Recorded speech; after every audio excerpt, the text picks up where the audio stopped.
My name is Lily, and I am 22 years old. People say life begins at this age. Dreams, love, freedom, everything feels possible. But for me, life felt like a prison. Not because of strangers, not because of enemies, but because of my own mother. She wasn't always cruel. Growing up, I thought she wanted the best for me. She gave me rules, advice, and even warnings about the world. But I didn't realize that behind her concern lay something darker: control. At 22, when I dreamed of finishing my studies, building a career, maybe falling in love on my own terms, she gave me something else: a marriage proposal. Not to someone I loved, not even someone I knew well, just a man with money, status, and connections. To her, that was all that mattered. My dreams, they meant nothing. I tried to resist. I cried. I begged. I argued. But she silenced me with one line: dreams don't feed you. Money does. That night, lying in my room, I realized my own mother had sold my future. But I also realized something else. She might win today, but this story wasn't over. The man's name was Daniel. He was 10 years older than me, successful in business, and very aware of his wealth. From the moment he entered our house, I knew what I was to him: a trophy, an accessory. He didn't look at me like a person. He looked at me like an investment. My mother served tea with the widest smile I'd ever seen on her face.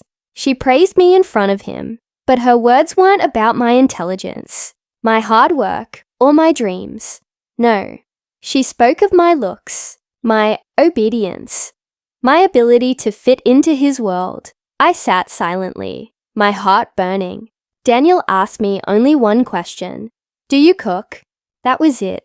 Not about my interests, my life, or even my name properly. Just if I could serve him. I wanted to scream, to stand up and walk away. But under the table, my mother's hand pressed hard against my knee. It was her silent warning: "Don't you dare ruin this." That night, I realized something clearer than ever before. My mother didn't care who Daniel was. She only cared about the wealth he represented. And I, her daughter, was the currency. After Daniel left, I tried to talk to my mother.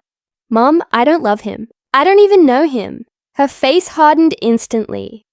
Love doesn't pay bills. You think life is some fairy tale?"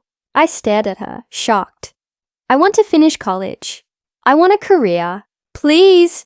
She cut me off sharply. "You will marry Daniel. You will live comfortably. That's all I want. Don't embarrass me. Embarrass her." That's what it was about. Not my happiness, not my future. Her pride, her image in society. When I refused again, her voice turned cold. "If you don't do this, don't ever call me your mother." Those words pierced me more deeply than I could explain. The woman who gave me life had just threatened to take away her love unless I obeyed. That night, I cried silently, staring at the ceiling. My mother had betrayed me, not with strangers, but with silence, with force, with pressure that cut deeper than any knife. But beneath the pain, something else grew: a quiet anger. If she thought she could control my life forever, she was wrong, because the fire inside me had only just begun to burn. A week later, my mother took me shopping with her friends. They laughed, tried on jewelry, and spoke of Daniel as though I were already his wife. "She's lucky," one of them said. "Most girls dream of such a match." I wanted to scream. Most girls dream of freedom, not cages. But the worst moment came when my mother, in front of everyone, said, "Lily has always been a dreamer, but now she'll finally be practical. Daniel will fix her life." Her words crushed me. She reduced me from a person with dreams to a problem needing to be fixed. That night, I locked myself in my room, staring at myself in the mirror. Who was I now? A daughter? A sacrifice? A puppet? But then, I made a silent promise to the reflection staring back at me. I will not let her win. If she forces me into this marriage, I will find a way out. And when I return, I will return stronger than she ever imagined. That night, my revenge was born. Not loud, not dramatic, but silent. A storm waiting for the right moment. The wedding came faster than I could process. Bright lights, expensive flowers, and hundreds of guests. Everyone said I looked beautiful. But inside, I felt like a prisoner in silk chains. Daniel smiled beside me, proud of his prize. My mother beamed as though she had won a battle. Nobody noticed my eyes. Nobody cared about my silence. The vows were spoken, and I signed papers that felt like a death sentence. The first weeks of marriage confirmed what I already knew. Daniel was cold, arrogant, and dismissive. To him, I was not a partner, but property. Every time I tried to speak of my dreams, he laughed. Dreams don't matter. Status does. It was like living with the mirror of my mother. But while they thought they had caged me, they didn't realize something important. I was listening, watching, waiting, and deep inside, I was planning. Because this cage wouldn't hold me forever. Living with Daniel was like living with a stranger who thought he owned me. Every day, he reminded me how lucky I was to be his wife. He boasted about his money, his connections, and how my mother had been so grateful for the marriage. But behind his mask of success, I saw weakness. He relied too much on others to manage his business. He trusted the wrong people, and most of all, he underestimated me. While he dismissed me as a naive girl, I quietly observed everything: his business calls, his mistakes, his secrets. I never let him know I was listening. Meanwhile, my mother visited often, smiling proudly at the life she thought she had secured for me. Every visit burned me more, but I stayed calm. I played the role of the obedient wife, hiding my fire beneath silence. Because one day, both Daniel and my mother would see what silence can do when it turns into a storm. One evening, after Daniel left for a trip, I sat alone with my laptop. My hands trembled as I typed applications for night courses, part-time jobs, and online freelance work.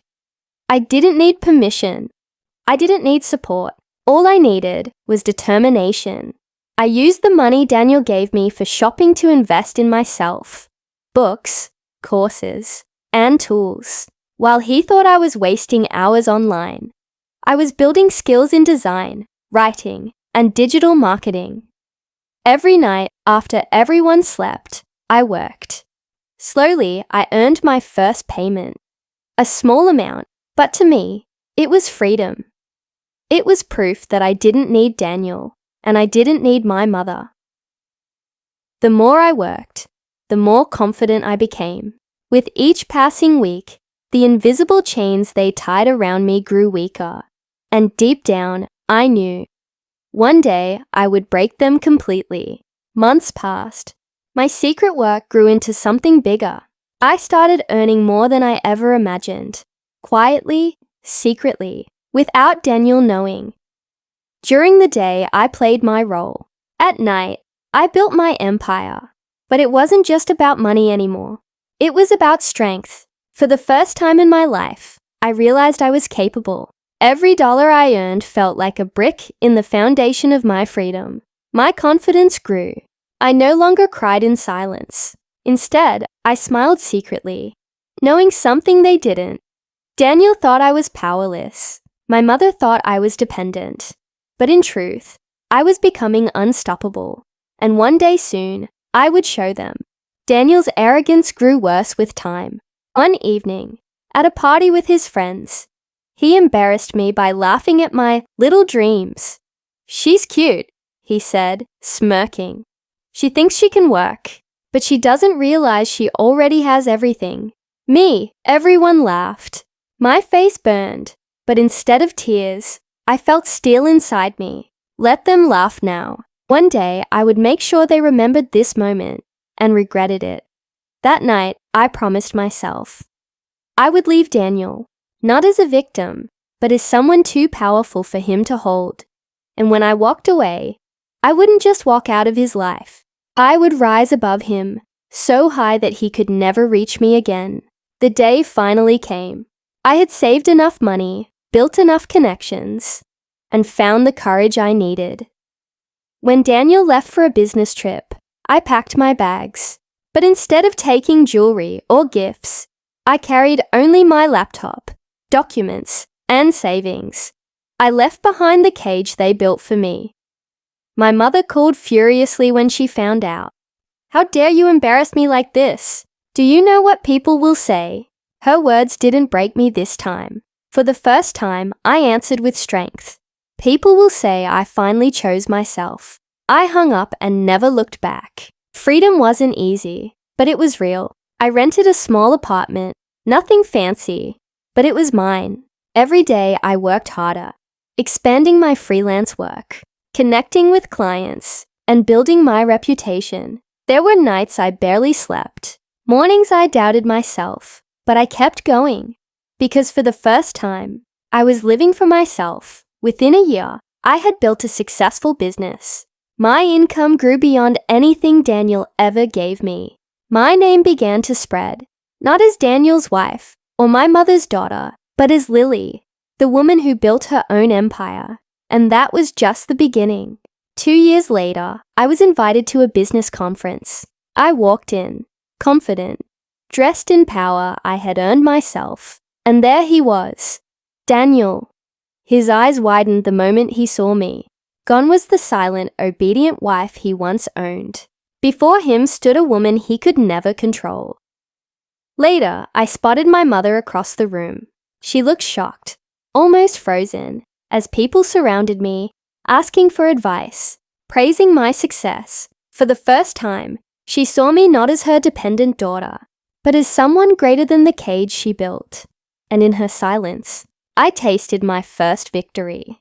That night, Daniel approached me. His smile was nervous, not arrogant. "Lily, you've changed." I looked him straight in the eye. "No, I've always been this woman. You just never cared enough to see it." My mother tried to pull me aside, whispering angrily, "Stop this. You're humiliating me." I turned to her calmly. "No, Mother. You humiliated yourself the day you sold your daughter for money." Her face paled. She had no reply. For the first time, the power was mine. My success continued to grow.